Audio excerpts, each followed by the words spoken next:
Chanel here, your menopause nutritionist. Today we are going to talk about actually having success in maintenance. So those of you who have followed for a while, I have recently done a calorie deficit. It lasted for 12 weeks. And so now I am in maintenance. And that means that I'm not tracking, I'm not doing all of the things that I was doing, like, taking photos and whatever. I'm not weighing my food per se, like all of that sort of stuff. But I want to expand on this because often what happens is that when we're doing a calorie deficit, we actually are a lot better because we're focused on an endpoint.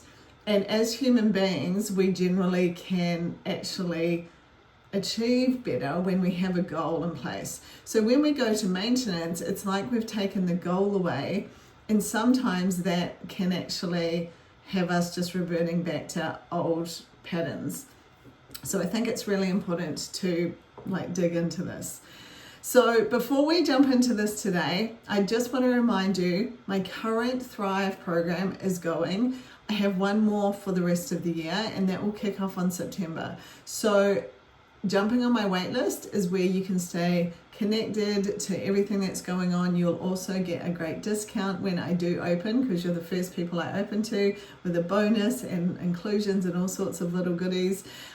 So it's a really good place to be if you want to learn how to master your nutrition and lifestyle. Maybe you're listening in over here and you love what you're learning and you want to expand on that, or maybe you've got body composition goals and you want to get rid of the belly fat, or you want to tone up, you want to build muscle. This is what this program is for. Basically, I designed it because this is what I needed 8 years ago and there was nothing. So anyway, I just want to remind you that that is the place to be. So jump on the wait list. I'll pop it in the comment section so you can come join. Can't wait.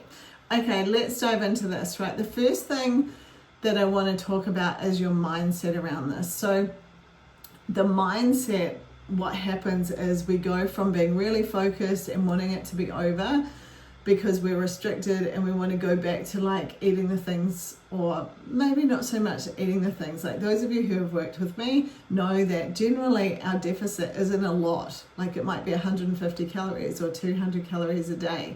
It's really not a lot. Like we're not having huge changes when we go to maintenance. It's only a small amount.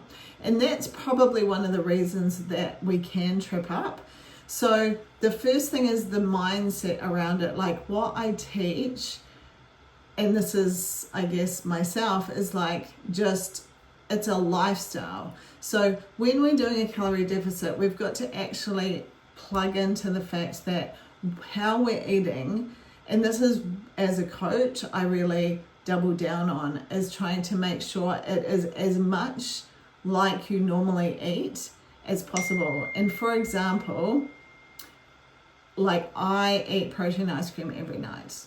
That's what I do. I actually love it. It's something I look forward to. But when my sister is texting me now, I actually meant to put I thought I put everything on, not shut off notifications, but obviously now she's going to keep texting me because I asked her about, I'll share this with you guys. I'm actually thinking about getting my eyebrows tattooed because I was not blessed with eyebrows. Genetically, it's from my mother.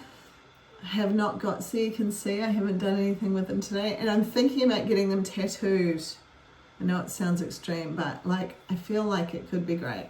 Anyway, I asked my sister for her recommendations because she's had it done, and so now she's texting me, so that's what that's all about. It's real life over here. Okay, let's get back to it. Focus. Actually though, if you have had your eyebrows tattooed, I'd love to know about it, so please message me. I would really like your feedback. Okay, so back on track. Okay, so it's around the fact that we're trying to create, even though we're on a calorie deficit, as much of a normal routine. So what happens is generally when we're trying to change our body composition, we're like, I've got to go on a diet.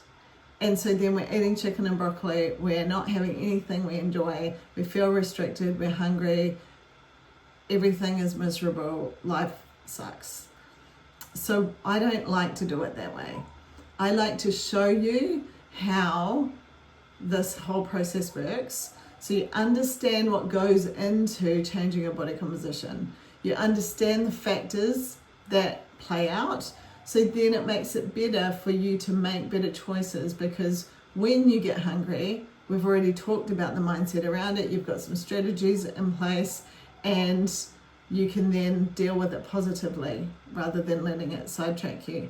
So that means when we're doing a calorie deficit, we're still having things that we enjoy. So back to the protein ice cream I was telling you about, when I was doing a calorie deficit, I still had protein ice cream every day, although my calorie budget, you'll hear me talk about this a lot, that's what I like to reference it as, the amount of calories I get to eat in a day didn't allow me to have my whole thing of protein ice cream, which I do like to have, so I could have half. But because I could have half, I still got to enjoy it every day. So I really recommend you set it up so it's a lifestyle. So then what happens is, now that I'm in maintenance, I just get to eat the whole thing. So it's not like all of a sudden my food has gone crazy and changed dramatically. I actually just get to eat a little bit more of the things that I already was eating, if that makes sense. So that's why when I'm working with people, and those of you who have worked with me or are currently working with me, you'll know, because we have a conversation around it and we talk through the strategies. What do you like to do? If you have a coffee, keep it in there, take that off your calorie budget first. Take your protein ice cream off there first. That's how many calories you've got to finish with, and that's what you're managing. So that then allows, when you get to maintenance, for it not to be this massive change. I think this is really essential in enjoying the journey of being in a calorie deficit, but also, I'll be honest, I wanted to get mine done so I could have my whole thing of protein ice cream, right?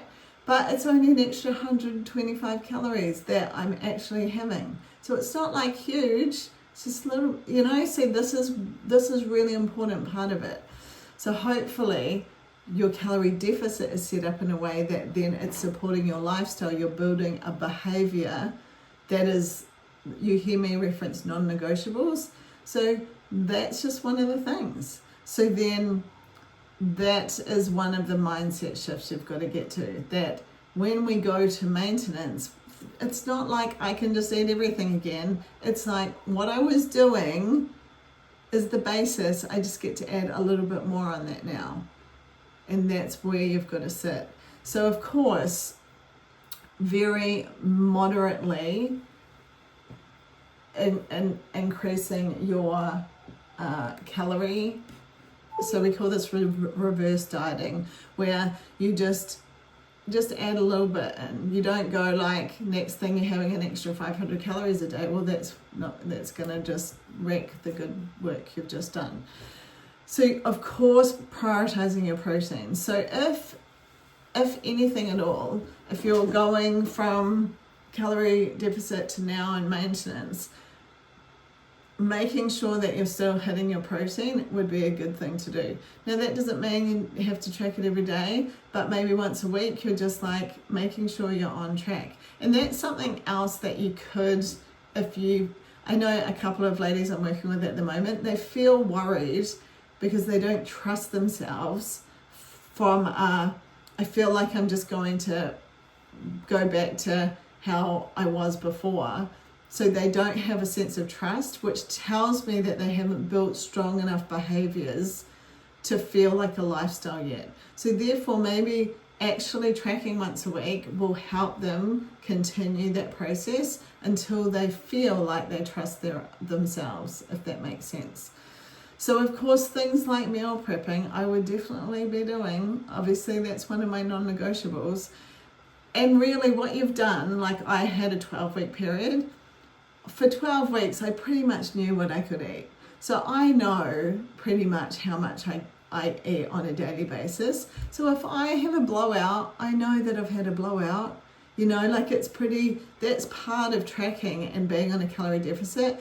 The reason tracking is so helpful is it actually it tells you very specifically where the food is coming from and where the calories are coming from. So you learn a lot about what you're eating.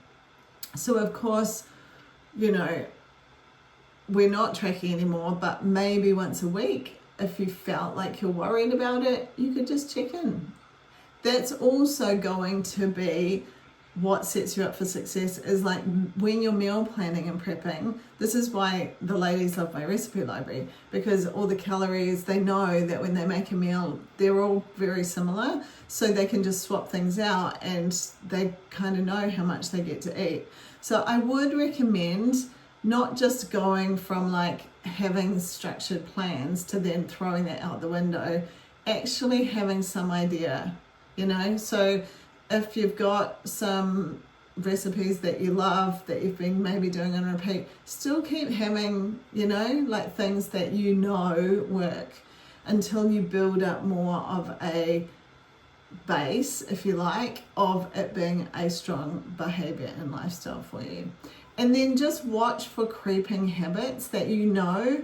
Maybe you're an emotional eater, like, so get in front of that. And I'll do a video about emotional eating. I'm sure maybe I have spoken about it in the past, but things like that, we need to be in front of those things. And if we've got bad habits where we know we're watching a movie and next minute we're eating chips, well, get in front of it, like replace those things. Maybe setting a new goal, like, so the calorie deficit's finished, well, maybe you decide to, maybe you want to do a 10K run, or maybe you want to go and, you know, have another goal that you're working towards. Obviously, it has to be, you know, relative to what you do or what you know, want to, but that can be helpful to help you stay motivated. Of course, celebrating your success is really important, because basically what we want you to do is, maintenance is life, right? So really it's like those non-negotiables I talk about, and it sounds like us in midlife have this list, you know, drinking our water and getting our steps in and building muscle. And yes, like it is, it's like, but the reality is we know they work, and it's like the blueprint, so why not follow it? So really double down on your non-negotiables. And then not fearing food, like overcoming, because Gen X here, where our conditioning and our relationship with food isn't great. So actually working on that, like, and we can do that. We can change our thought process, our relationship with food. It might be that you decide to start journaling every day. And actually journaling would be a great way to connect with how you're feeling and how you're going, and the positive affirmations around that. So maybe you're journaling and setting your intention for the day, and I'm going to eat well today. I know how to eat now. I've just done this, and you know, that's all really helpful, and it's repatterning of the way we think and helps us set good intentions for the future.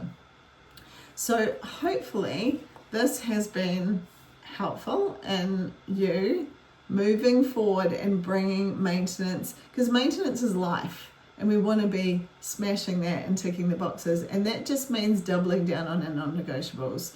And if you have worked with me, then that's using some of the tools and protocols that I teach you and ticking them off every week, getting your wheel of thriving out each week and ticking the box on it every week, and that will keep your awareness on point. So like leaning into those things and using them wisely. So thank you for being here today. If you have any questions, comments, concerns, please leave them here so I can help you expand on them. If you are liking this, make sure you subscribe to the videos so you are up to date with all of the information. Remember, every week I put out new menopause approved recipes to help you on your journey, so make sure you're on my email list for that. Thank you for being here. I truly appreciate it, and I'm just here to just help and share people being better on their journey, because if I can do it, you can do it. Have the best day, and I'll see you next time.